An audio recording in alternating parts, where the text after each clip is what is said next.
አንዳንዶች አይገባቸውም። አሁን ለምሳሌ አንድ የአማራ ላይ ተነስቶ ኦኬ የተዋጋንም ግን ክልሉ ገበሬው ማረስ አለበት የሚል ሐሳብ ቢያነሳ አሃ ብልጽግና ብአዴን ይሉታል።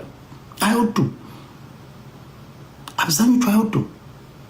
እስኪ አሁን የሆነ ቦታ አማራ ፖለቲከኞች ነው ብሎ የተሰበሰቡበት ቦታ ላይ ግባና ጋይስ ገበሬዎቻችን እያረሱ አይደለም እየተዋጋንም አዘሴም ታይም ደግሞ ገበሬዎቻችን ማረስ እንዳለባቸው እኮ መናገር አለብን። ልጆቻችን ትምህርት ቤት መሄድ እንዳለባቸው መናገር አለብን ብለህ እስኪ ተናገር። አንደርድረው ነው የሚያወርዱ። መስማት አይፈልጉም።